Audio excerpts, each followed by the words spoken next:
Hello, hello, everyone. Um, I was having a mic issue before I got on here, and since I'm on my own, I didn't have anyone else in the green room to let me know if it's working. So if it is working, will you please let me know in the chat that you can hear me? Um, this mic died on me. Very sad. Anyway, um, welcome.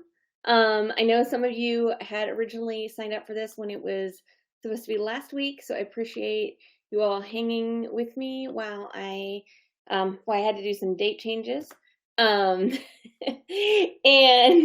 thank you. I'm glad my mic is working. I'm like, no one said anything, so I guess it's working or it's not.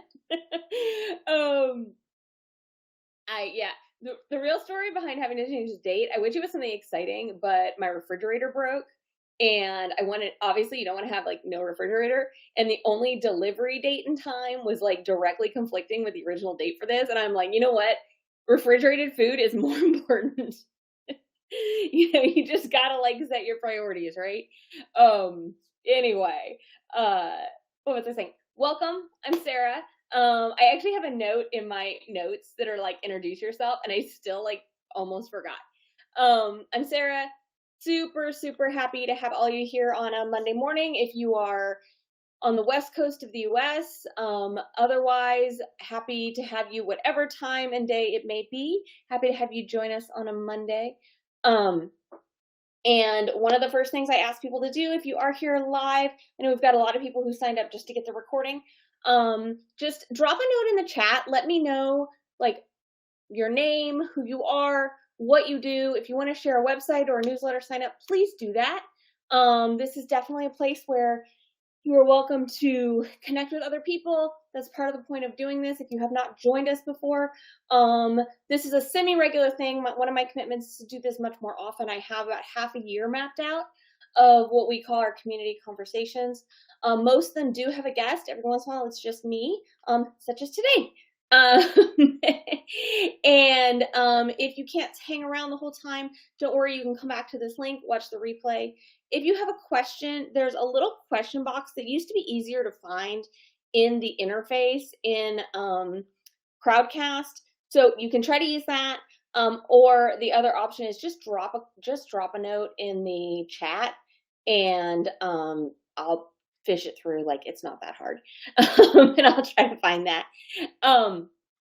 Anyway, today, this was something that was inspired by a couple of things. We're going to talk about marketing beyond social media. Now, I want to get really clear. I am not a social media hater.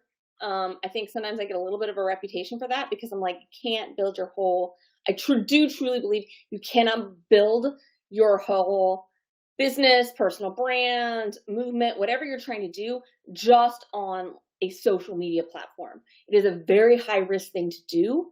It can be very high rewards. I tend to be risk averse. And I like to always have backups and fail safes and that kind of thing.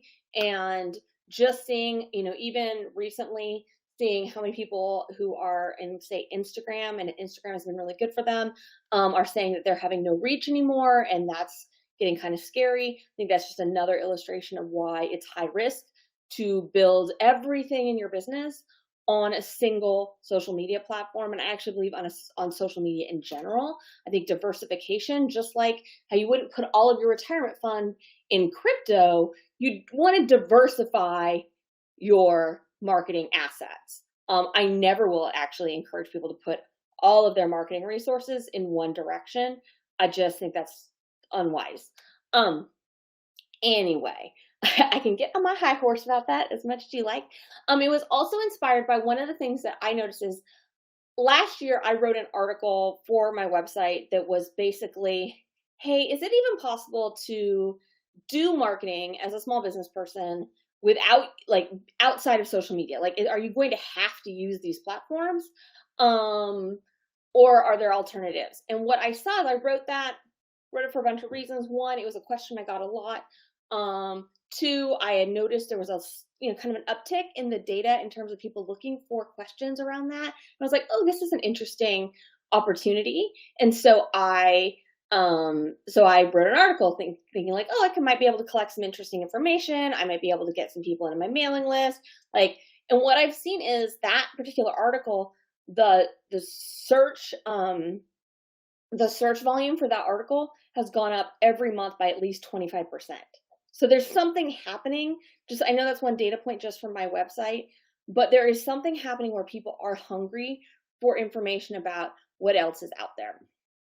Um, Also, FYI, this is not a webinar. This is not a workshop. This is just me kind of chatting at you and then answering questions. So I just have notes. I don't have slides. Sometimes I do roll up with slides, but like, I don't want to kill you with PowerPoints, right?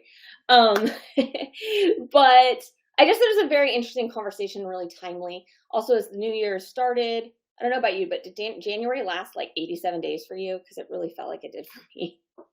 As the new year started and people are kind of reflecting on what they want their lives to look like, there's, kind of like, what do I want? Where do I want to put my efforts? So I do have some data for you. I love stats on data and seeing like what's going on, seeing if my hunches are proving correct. And as of the nearest data I could get was for last year. So especially because social media is so volatile and changes so quickly, keep that in mind. That this is probably close, but not actually the exact numbers that we're looking at now. It's just this, or this is the closest data I could get. The average engagement on organic Facebook posts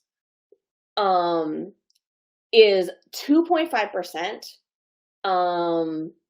And then for some people, it's even lower. It's about 1.5%, just depending on your profile type. So we're looking at like basically 1.5% to 2.5% is the average engagement rate for Facebook posts. I actually have a number of clients who have historically gotten a lot of business via Facebook. And even though they're very, very active, I can see their engagement and it's definitely, they've seen that not quite as low, but still quite low. The average Instagram post engagement rate is 0.6%. Instagram Reels have an average video view rate of 2.5%. So what we're seeing is, it paints a picture, right? And I know I've seen this on my own social media where I used to have pretty good reach on, carousel posts. I really like carousel posts. I think they're kind of a nice way to tell a longer story. Those used to perform very well for me in terms of reach. Honestly, at this point, I'm wondering if it's even worth the effort, because the reach is just so minuscule. That's why I think I've done one Instagram post this year, because I'm like, the time that it takes is actually reaching even my audience. Yeah, Anna said that Instagram engagement number is unhinged. Yeah, and the thing is, there's all kinds of like, someone might raise their hand and say, oh, but my Instagram engagement rate is 50%. That's amazing. You are also clearly doing something probably related to frequency, that is not that is allowing you to do something different and get different results. That doesn't mean that it'll stay forever. So again, this is just across the board. Basically, the crux of it is that what was working a year or two ago, even for pretty big social media accounts, are just not working anymore. And I think a lot of us saw that when everything Reels started being the only way you could get visibility. And then for a while you had to use trending audio. A lot of folks, especially in creative communities, are experimenting with TikTok, and that's working for them now. But that doesn't necessarily mean it's the right thing for some people. It's messy. And if you are feeling frustrated by like things like reach, by organic reach, you're not alone. It is what almost everyone else is experiencing. And if you see large accounts still doing well, that is actually more an outlier than a norm. Does that make sense? So, I do want to say, again, I know I said this on the outset, I am not saying you should ditch social media. What I am saying is that it's probably worthwhile to experiment and test other outlets, other tactics, other techniques to see what works for you. I've been doing that myself. Like I said, I pulled back on posting on Instagram, even though I actually have had some pretty good success on there, because it's just not getting the reach. Like, seems to reach the same, like 12 people, which I love you all, but like, I would like to reach more of my followers. I've actually been experimenting with using Threads, which has actually had been semi-effective in getting some more people on my list. I think I added about 70 people from Threads last month, which feels pretty good. Um, so there, I'm just saying this is probably a good time to experiment and see what else you can do, because of the volatility of social media. And I know I talk about Instagram a lot. It's because I know from talking to people in my audience, a lot of you all, Instagram has been very successful for you. But the same is true for pretty much any other social media platform. Even frankly, my LinkedIn posts, which did really, really well the bulk of last year, are not having the reach they did. And that I'm wondering if that's just a momentary glitch or what's going on. But it sucks. um, so, I also think it's important to talk about, like how so many folks are telling me this is stuff that I've heard from real people. And again, I went and looked up data to see, as like, are my people just outliers? Like, what's going on? But a lot of folks are just feeling a little bit fatigued and overwhelmed by social media. And I think we can anticipate that that's also true for our audiences. So if my colleagues are feeling that way, it's like, well, what, is my audience feeling that way too? And I looked up some data, again, and like, this is all current numbers, the most current I could find. And about 40% of people on social media are saying that they feel anxious or depressed after they're using a social media platform like Facebook, Instagram, TikTok, which is pretty alarming, right? 71% of people who are using social media are considering taking a break from it, which again, that's a good data point for me. It's like, even if they're not taking a break, like even that they're thinking about it makes me kind of have like that tells me something, right? And then close to 40% of people of adults who use social media, report that they have been exposed to false or misleading information. So those are people who actually know that what they saw on social media wasn't true. And then if you think about how many people who have been exposed to information on social media that wasn't true and they didn't know it, what I think is that's contributing to the conversations we're seeing in lots of places around, false advertising, misleading income claims. A lot of these conversations are happening more in public than I've ever seen before. People are not trusting what they're seeing on social media. And I think that's fair. I think that's really fair and probably pretty wise for a lot of people. So there's a picture happening. Again, I keep saying the word volatility, and I think that's probably a really good word to kind of hold in your head. And ultimately, with all this chaos, small business owners who used to be able to like post on Facebook, post on Instagram, post on LinkedIn, and grow their audiences are kind of getting like left in this sea of like messiness. It's almost like they're collateral damage in this kind of chaos. And that worries me, frankly. These are some real stories from some of my clients. I've had clients who say that they have observed that the social media platforms, especially people who've done well on Facebook, reward frequency. So if they experience illness, an emergency, a vacation, and they're not able to keep up the frequency, so 6, 7, 8 posts a day if we're talking about Facebook, and we're talking multiple posts a day if we're talking about Instagram, that the second that they stop, the rewards from that frequency collapse, and they just need to be able to also have some time in their day, aside, like they just can't keep up, or they just have to be on all the time. The other thing I hear a lot is that folks, again, I see a lot of people who've used Facebook, but it's true also on Instagram, where their audience is kind of a mismatch. So especially like some of my creative clients, designers, copywriters, that sort of thing, their audience on, say, Instagram is largely colleagues, so people who do similar work to them. And those are really beautiful relationships that they built, but their potential clients are not following them and not finding them. And so there's this mismatch where there's good things that come out of the social media engagement, but it's not actually helping their bottom line. I hear that a lot, especially from creative fields. Another one that's super legit is just straight up privacy concerns. This is especially true for people who are licensed professionals, so attorneys, CFPs, therapists, folks like that, who have to be very, very careful about what they post. A lot of times they can't even share client testimonials So there's just a lot of restrictions on them. And, so it's kind of walking through like a moat with dragons around you. You don't want to make a mismatch. There's even people who feel that there's going to be some inappropriate mismatch, whether it's ads. I've seen this with folks who, especially on like YouTube, they see inappropriate ads being placed in their YouTube videos. They, some kind of conflict is happening, or there's some kind of like, ethical, moral push and pull. So there's a lot happening that I hear from people that they share with me regarding sort of this like unease of feeling around, what's going on in social media and is this sustainable for them and all of that. So that's a lot. I kind of painted a big picture. Is that what you all are hearing from like your friends or colleagues or clients? I'm curious what you've kind of heard. So let me know in the chat. So there's Alyssa, I was actually thinking of you as I was talking because I know you and I have had this conversation. And if you came in late, everyone, please do put in the chat like a little intro so we know who you are. You can include your website, newsletter, sign up, all that kind of thing, so other people can get to know you. It's a good way to kind of build relationships and connections. And so please do that if you came in late.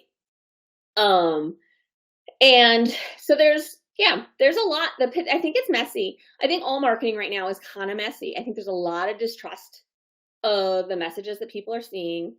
I think that's something that's probably actually I almost feel like I'm understating the magnitude of the lack of trust that people are experiencing in what they're seeing in marketing. It's really interesting. Yeah. Yeah. And Karen said that yes, I feel all this, and not the least the ethical issues for both me and my clients who are often critical to social media. Yeah, I mean, it's really, I think that ethical, again, there's a lot of conversations happening both like online and offline around like, man, how do I feel about actually participating in some of these platforms? Like, I think it's great. Actually, it's great that people are kind of having those conversations. It helps make those platforms accountable in the long run. Takes a long time for them to be accountable, but so here's some stuff. Like I set aside time for lots of Q&A. So if you have, if you have a specific business challenge, like anything like that, throw it in the chat, throw it in the question box. Hi Dana. But here's some of the things I've seen have worked really well for people, but this is in no way an let me rewind. This is in no way an exhaustive list. This is some of the sort of big picture ideas that I've seen work well for people. You're going to be shocked. I am going to say building a really strong website at this point, I believe, is non-negotiable. I still come across frequently people with no presence outside of social media. They are running their whole business off of Facebook, their whole business off of Instagram. They may have, I can't remember what those are called. They may have like a Stan store, which is like a social media store. That it is all connected to the social media platform. And especially if you are a personal brand, which I think most of you all are, I know it's a terrible thing. I hate being called a brand. The reality is that's the world we live in. You need to have a way for people to find you that is not just on a social media platform. I am not dogmatic about very much. But if you are doing all your business in like the social media DMs, you are in a very, very, very risky position. All right. That is one of the few times you'll hear me be a hard ass. And I do not want that for any of you. Like, that is a very scary position. Facebook could change their policies tomorrow and not allow selling in the DMs, and you would be in a lot of trouble. I remember, this was around, I'm thinking it was like, what is time? But this was I'm thinking around 2009, 2010, I was running a social media page for a trade association. It was a Facebook page. And at that time, I think, this was early. So this was a long time ago. Our page had 5,000 fans. That's when you had fans on Facebook. We had so many. It was incredible. Like we could post on the page and there would be engagement and stuff happens and stuff would happen. We could sell anything. It was incredible. And then if you all remember that time, do you all remember when Facebook just started burying page posts? Where it was, you just suddenly didn't see pages anymore. That's what happened to us. So we had all of these people who literally just never saw us anymore. And that had been a really lucrative outlet for that trade association. Um, and so it's like, to me, that experience is so burned in my brain. Um, and they used to not allow like sort of marketing on personal profiles. They do now. But again, there's no guarantee that they will forever. So it's like these sort of fickle things that happen based on, because they're running their business, they want to do things that grow their business. They actually don't care about you. So that's what I mean about having a website. It doesn't need to be complex. A 3-pager is great. It can be a homepage. I have a free workshop. If you Google the magical homepage formula, there's a workshop that walks you exactly through what you should have on your website homepage. Follow it. It's easy. Homepage, about page. About pages are something I'm going to be talking about a lot in the coming months, because there's a lot of interesting things around about pages right now and helping to identify authors. And authors, I don't mean like authors of books, but authors of content, and their credibility. There's some really important things. So a very good about page, and a services page, if you offer services, contact, and a blog. This is not a complicated website.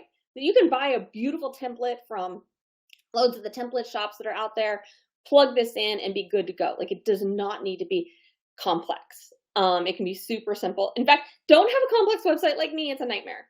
So it's just, I'm down this road, right? Like, it's like, I can't get off the road of the complex website. It does not need to be complicated. But it needs to be high quality and well organized. I also want to see that website have a good, solid foundation of an SEO strategy. So again, if someone is looking for you, Anna, I'm going to call you out because you're a friend of mine. If someone is looking for wonderful Anna, the campaign strategist, I want them to be able to find her. And I want them to be able to find her outside of LinkedIn. It does not need to be complicated. Okay. Yes, you can find Anna if you are in Anchorage, because everyone knows Anna in Anchorage. And so that's again, it's also great if you are, oh, I love it. You all are making connections in there. So, content marketing, I'm going to say this, but I also do mean this in a much more diversified way than I, have in the past. This can be high quality blog posts. This can be videos. This can be articles.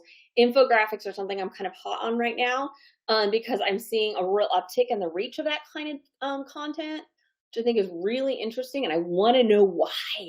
I mean, I kind of know why, but I want to have good data as to why, and I don't. That kind of content that you can also repurpose and reuse. Again, I'm not saying ditch social media, but I'm talking about how you can take that and reuse it on your LinkedIn. Reuse it on your Instagram, reuse it in a presentation somewhere. This talk right here, this is kind of from my blog post. This is like that sort of, beautiful thing. Once you have content, you can keep remaking it and re-envisioning it and updating it. So you're not kind of always going back to the drawing board, which is unsustainable. I really believe in having like a good quality of life, and I want that for all of you all. And yeah, it's just gotta happen. Like I see a lot of new business owners, they just get so excited and they love their business, and like it kind of becomes their whole personality. And that's actually not a criticism. I love that enthusiasm. I think it's beautiful. It is also something you can't do for 15 years. You can't. I mean, it's just very few people have the energy to sustain that. Email marketing. I have a few old crowdcasts about email marketing. It is something I think is another one of those really a non-negotiable in your marketing toolkit, along with having a website. And there's a lot of ways to tackle email marketing, But one of the things that I do really try to preach is you need to be really aware of the reach of email marketing. And a lot of people underestimate how often they need to email their audience. It's like we've got sort of two camps. We've got the people who will send 8 emails a day when they're launching something. And then we've got the people who are like, I don't want to bug my audience. And there's not a lot of folks sort of hitting that nice medium. I don't know if y'all have noticed this.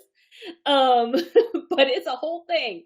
And so what I want you to realize is, so the average, what I see for like sort of consultant type websites, consultant type businesses, is the average rate of like open rate is around like 25% for any given email.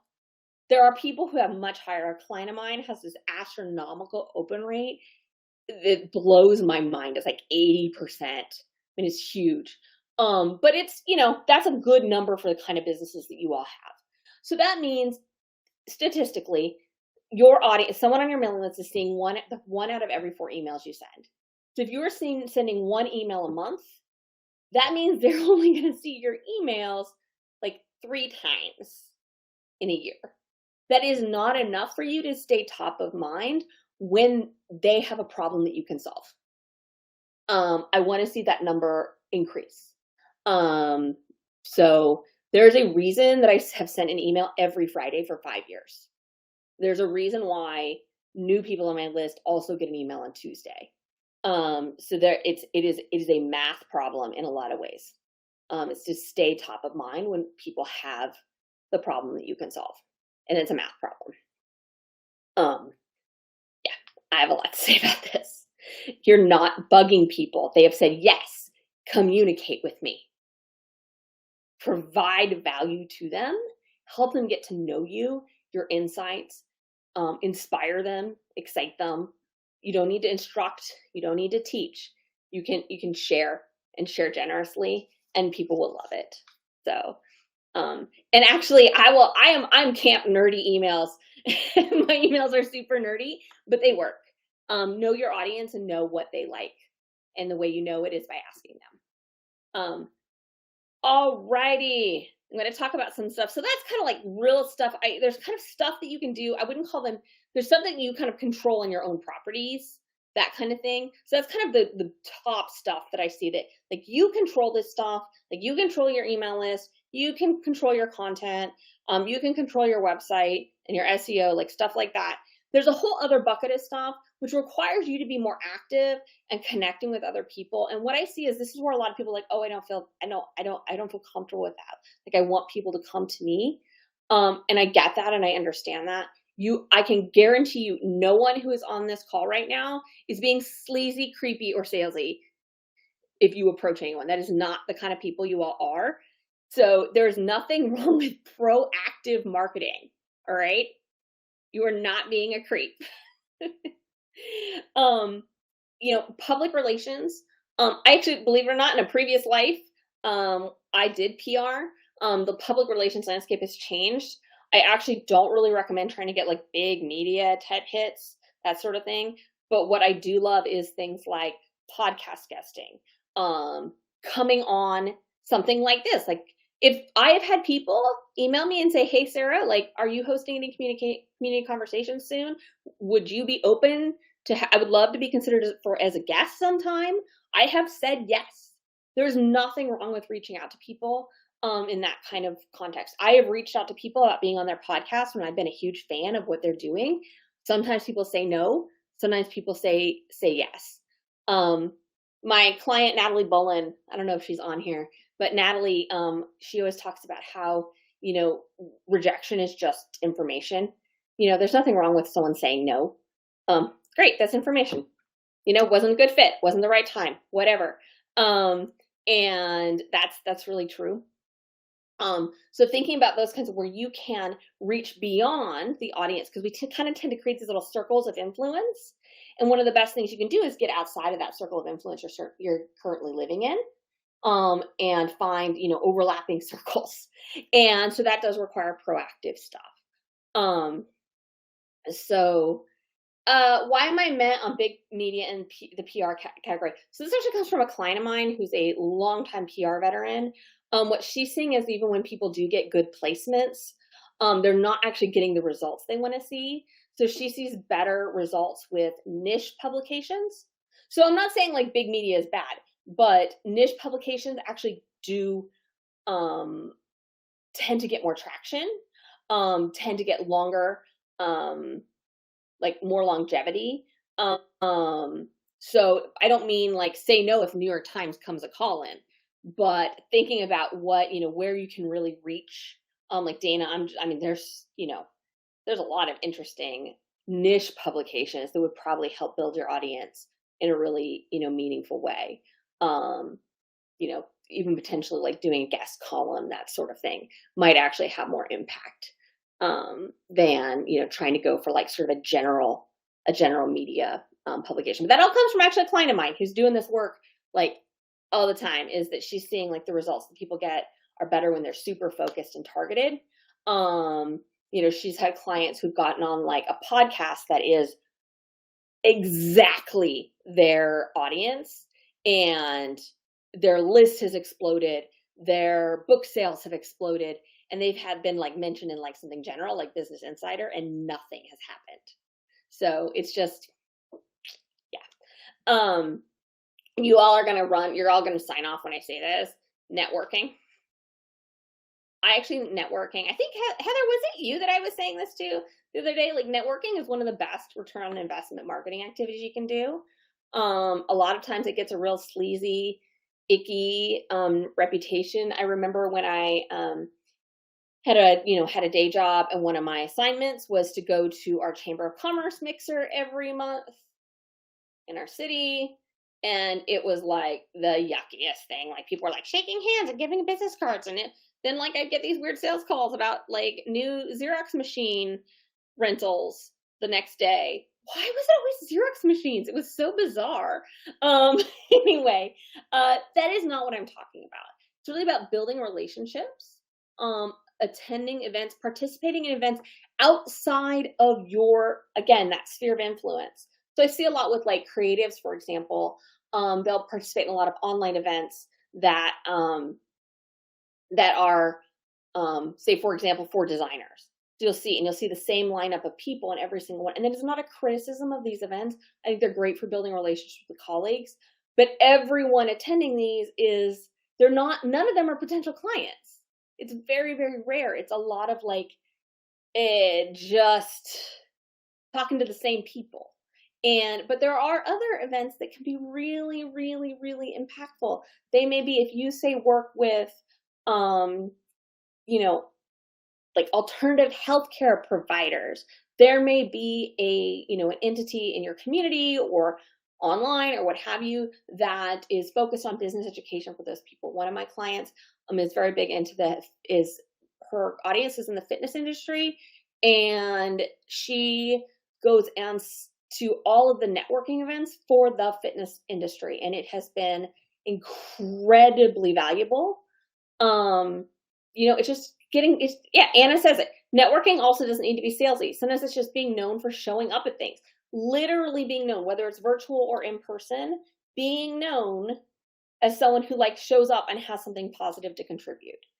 It is such a valuable activity, and really getting creative about where, it could be something local, it could be an industry thing, it could be, an affinity group.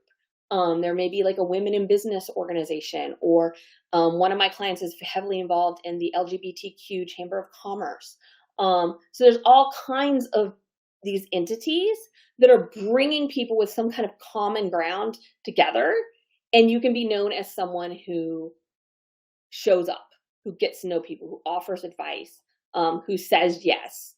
And it really is powerful, and it doesn't need to be all the time. Like, it doesn't need to be a full-time job. It's interesting. One of the best examples of industries where people do this really effectively is actually certified financial planners. They have lots and lots of sort of affinity groups and like networks that bring together common interests. And it's really interesting how powerful that is for that particular group.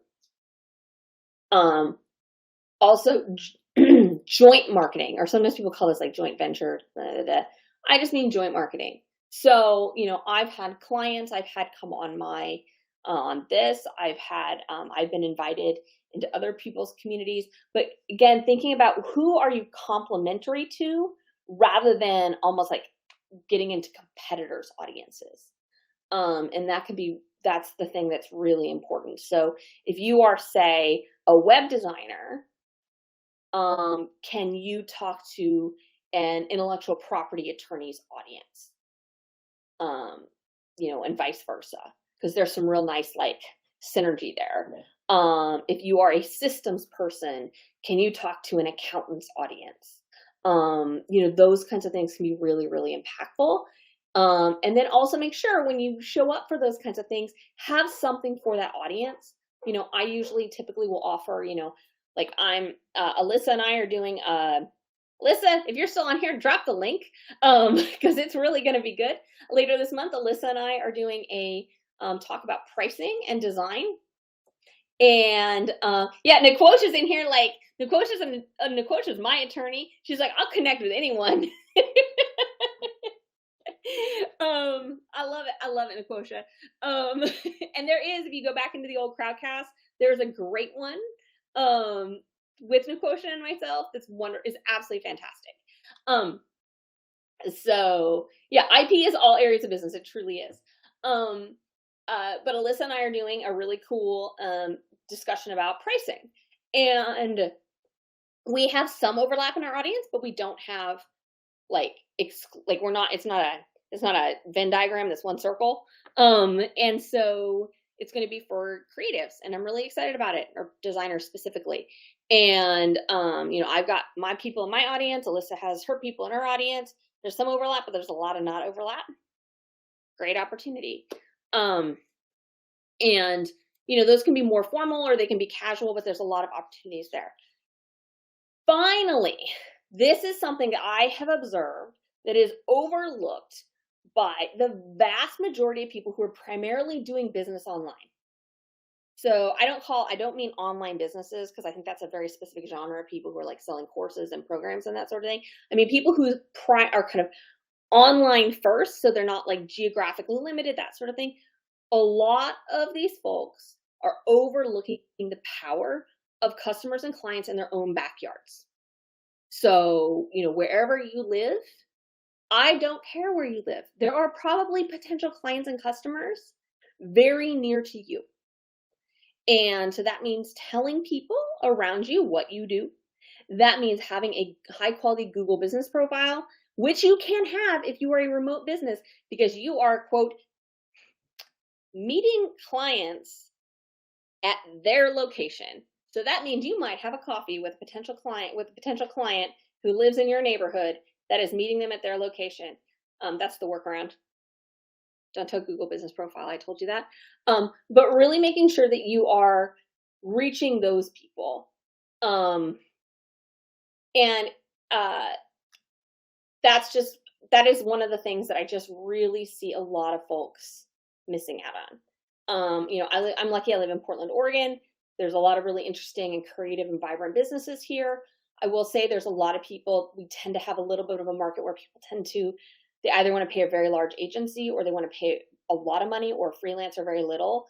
So there is I kind of live in this weird gap, like this weird spot. Even with that said, I do attract people who are basically in my backyard. It's actually literally I've had clients who are 3 blocks over who've reached out to me. And if it's really powerful, and those can be really great, long-term relationships too, because you are close, they kind of have a trust for you immediately. So that's something else that I see. I'm actually teaching a workshop on local marketing later this year. I'm really excited about it because it's such a huge gap I see in online or virtual or remote businesses. And there's just so much opportunity that people are missing. It's really remarkable. All right, that is the end of my spiel. Took me 39 minutes. I thought I was going to get it done in 30. Tried. But those are kind of my quick hit ideas. There are so many other ideas out there. Hi, Mira. Mira, if you're coming in late, please introduce yourself, where you're signing in from, tell us what you do. You're welcome to share a link to your website, newsletter sign up, whatever. Like this is a great place to do that. And I'm gonna look and see what questions we have in the Q&A first. Alrighty, we've got one from Heather. And Heather says, "Hi everybody, I just started a newsletter which has already drummed up business with current clients, and many of them have forwarded my newsletters to others." Let's clap for that. And many of them, good start, but I'm not sure how to grow my list while I'm blogging and sharing links to my newsletters on social medias. I can't keep hitting up my clients. Fair. So I think for you, the sort of joint venture concept would be a really good opportunity, especially knowing, Heather, I know quite a bit about your business. Connecting with others and getting in front of other people's audiences would probably be a really good first step for you. Again, to help kind of reach beyond that current circle you have. It takes some research. It does take being like a little bit vulnerable and uncomfortable. Like even at this point, I've been doing this for so long. I hate sending that email that's like, "Hey, would you be interested in, da da da da da?" Like it feels really scary, even at this point in time. But what's the worst thing to say is no, and that's fine. But if you can get on, say, podcasts to talk about, I know you focus on artists, to talk about something related to the business of art and websites or whatever. I think that would be a good first step. There's in your blog, just making sure that you're also amplifying your opportunity to get newsletter signups every single time. There's always more that can be done. If you have like an assessment or a great opt-in or something that's going to entice people, make sure that you are really emphasizing that in every single blog post. Make sure there's an opt-in in every single blog post. Make sure there's always a way for people to stay engaged. This will help keep you from having a high bounce rate, which means basically someone coming into one of those search-fueled articles and then just leaving. Like, we want to capture them. So do a little bit of an audit and look through that and make sure that you have really covered as much opportunity to get people into your ecosystem. I think there's a lot of opportunities for you, actually. And then again, I would also look at what local to you, what opportunities could there be for you to say, like, be on like a panel or, put yourself out there in some way in your local community, because again, knowing kind of where you live, I bet there are some great opportunities to, again, get in front of some other audiences. So that would be my best. I have a lot. I'm like, I could talk about this for 45 minutes, but I think that's a good overview of what would probably be the best approach. Oh, this is a good one. Anna says, "How are we feeling about Threads? And does Thread even share any engagement info?"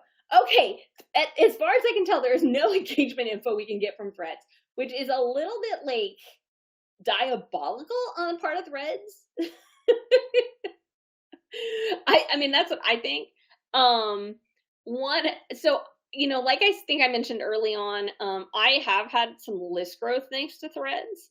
I would definitely recommend that if you are going to be experimenting with a tool like Threads, make sure you're using links and that sort of thing that are trackable, so you can see where, if the links you're sharing and that kind of stuff are actually working. I would love to see some real engagement info from it. I think right now, like, as happens a lot when platforms are new, there is a lot of opportunity right now. But I also don't trust Meta, aka Facebook, to not take that all away, because they like taking things away once we get kind of addicted to it. So yeah, it's complicated. How are you all feeling about Threads? I would love to hear some of your thoughts on that. It is a social media. I do personally like the tech space, that sort of thing. But I would love to know what the rest of you are thinking. Alyssa says, "Do you have a process or strategy for writing your weekly newsletter? How do you have time to do it every week?" I'm going to answer the second part first.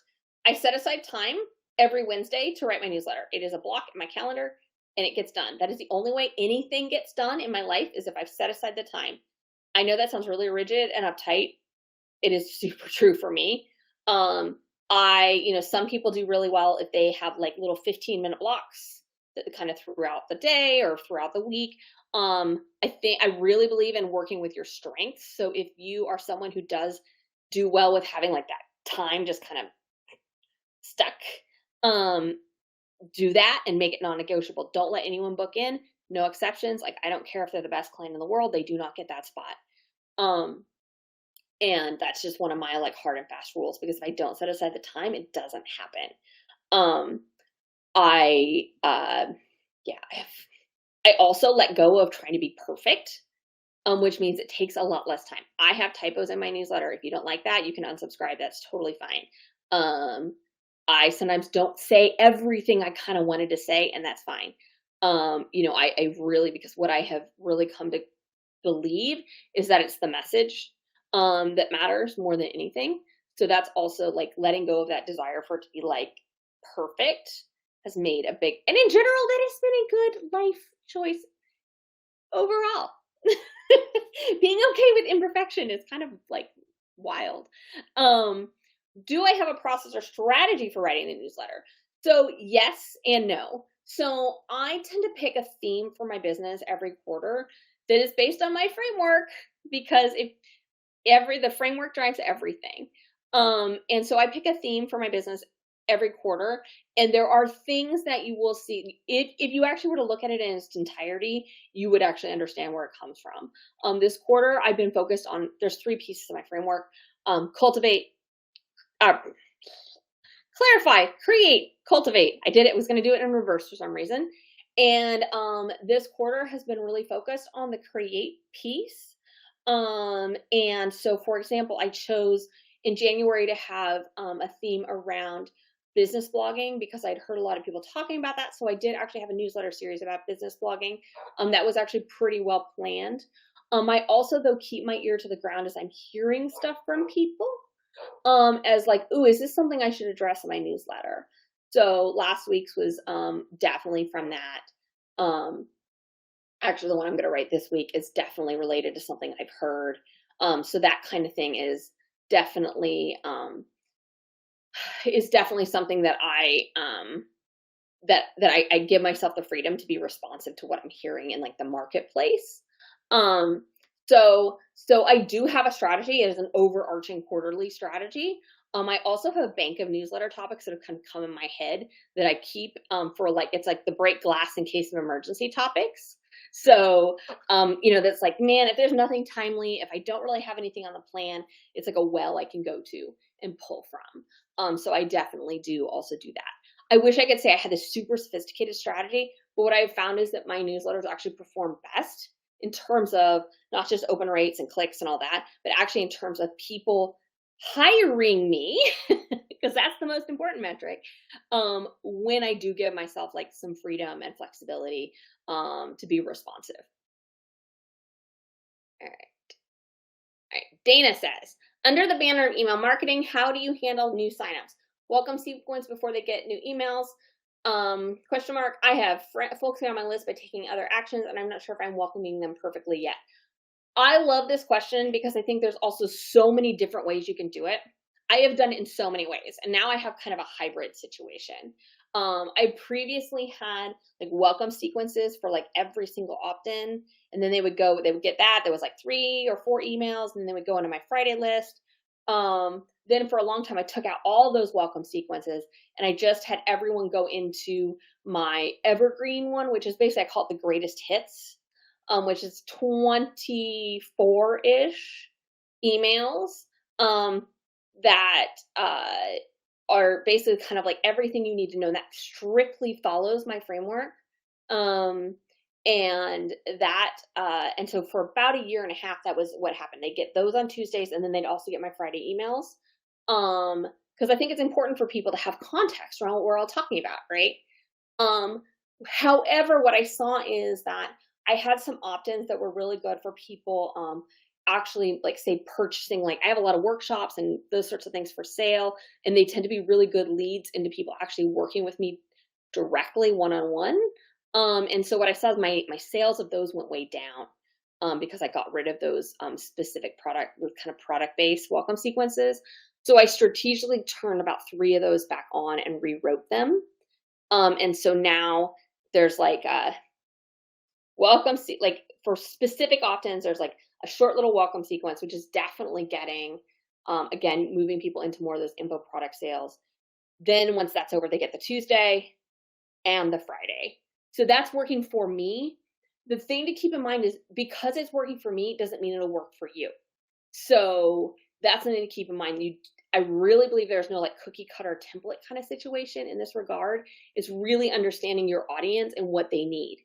So Dana, knowing your what you're doing, your movement, I could definitely see there being a lot of important things that people need to know in introducing the For Farmers movement. And so it could really benefit from people who get onto your list having a nice, simple welcome sequence that's like, hey, like by joining this list, you are now part of the For Farmers movement. Here's what that means. And maybe like 3 or 4 emails that kind of walk them through what that means. And then also making an ask to support the movement. So I think for you, I would definitely think about having a really thoughtful and strategic welcome sequence before they start getting your weekly emails. All right, let me go back to the chat here. All righty. Oh, Karen said something that I think a lot of people feel this way. My business is so small that I sometimes feel a bit ashamed when reaching out to networkers suggesting joint marketing, thinking, what can I really offer? They have so many more contacts and clients. I have stopped thinking that number of contacts is actually a particularly important metric. I have seen people with small audiences. I'm thinking of a specific client of mine who has a small audience. Almost every single person in her audience has bought something because they love what she offers. I would rather talk to someone's audience who is like that, who's like deeply engaged, believes in what they're doing, etc., than talk to someone with a big audience. I've spoken to some of those big audiences and the ROI sucks, honestly. So that's something to keep in mind. I participated in some of these big audience things, and those people have jumped on my list and fled once they got their freebie. I would rather talk to a small, focused audience and get a really high like return on my time investment than speak to a really big audience. And I have a suspicion there's other people like me who would love to partner with someone who is really smart, knows their stuff, and has an audience that really likes what they do, than talk to a sort of more general audience. So Anna said, I think that Meta is letting Threads have good engagement right now to get people using it, and then they'll do what they always do and start messing with the algorithm. I think so too. Let's see. Do you think Threads is a good place for designers given that our product is so visual? That is a great question. I have seen some designers doing some really creative content on there. Explaining things like, how do you choose like your brand fonts, or how do you use I've seen some really good stuff. But what frustrates me is I see some really good stuff on there, and then I go look at the person's website and there's none of that stuff is actually on their website. Like there's no newsletter, there's no blog post, there's nothing. So, I think it's a good place if you are committed to also using the content you're creating to feed the algorithm, to putting it somewhere that you actually control, because otherwise it just becomes ephemeral. The search in Threads sucks, in my opinion. I know people disagree with me. I cannot find anything when I search in Threads, much like I cannot find anything when I search in Instagram or Facebook. I don't know what is up with Meta and their search functionality, but it is terrible. It's just so frustrating. Michelle asks, is there an email service that you recommend? I actually have a whole guide to that that I will drop in the chat. My sort of standard answer is use the one that's easiest for you. I find for a lot of people, ConvertKit is the answer for that, or MailerLite. Those are the two that I see most people gravitate to. I personally use ConvertKit and I really like it because it's easy for me to send email. Like that is literally the reason. I know, like Dana said, she loves Flowdesk.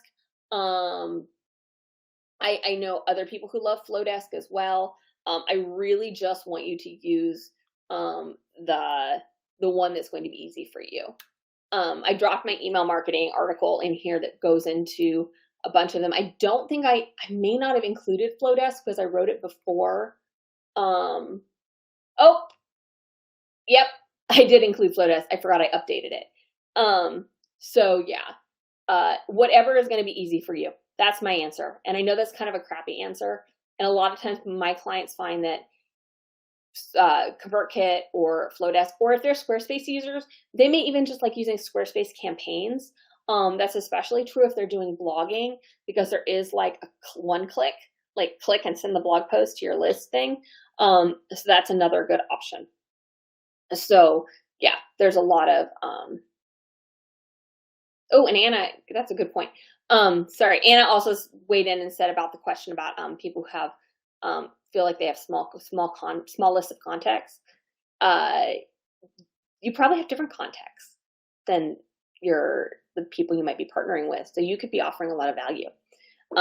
Alrighty, any last questions that you may have? Oh, there is one in the question box. ConvertKit question. Since they don't include automations with the free option, that means you can't do an intro sequence, correct? Oh gosh, that is a technical question. You got me, Anna. Yes, I believe if you I'm doing a Google. The free plan I don't believe has any automations. Correct me if I'm wrong. I think it can only do just broadcasts. Yes, automated sequences and automations are not available on our free plan. If anyone remembers off the top of their head if MailerLite includes automations with the free plan, weigh in, because I can't remember either. I'm right now on that one. But yeah, it's one of the trade-offs of using the free plan. It sucks. I'm sorry. Yeah, that's the answer. And let me just check the chat. Oh, okay.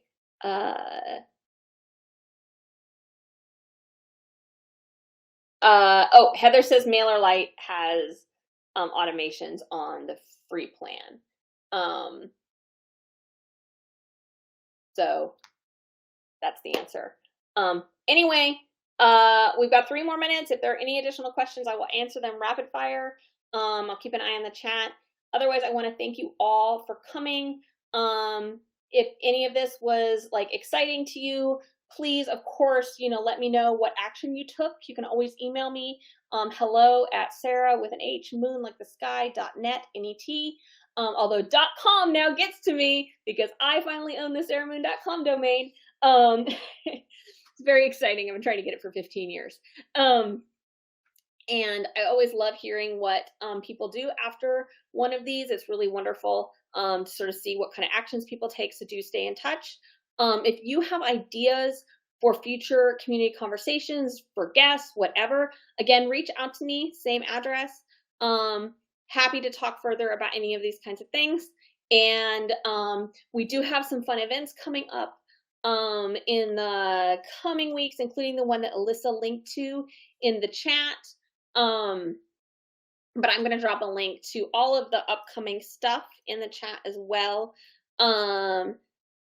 including this right here. On Wednesday, I'm teaching a workshop about writing SEO metas. They are still relevant in 2024, despite what people may be trying to tell you. And February 13th, we're hosting a free community conversation like this with my dear friend Mark, who is a business growth mentor in Sydney, Australia. And we are going to be talking about finding joy in your business, which I'm really excited about. On the 21st, Alyssa and I are co-hosting that webinar about pricing.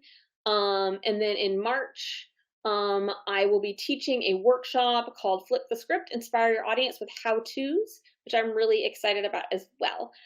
So lots of good stuff coming up.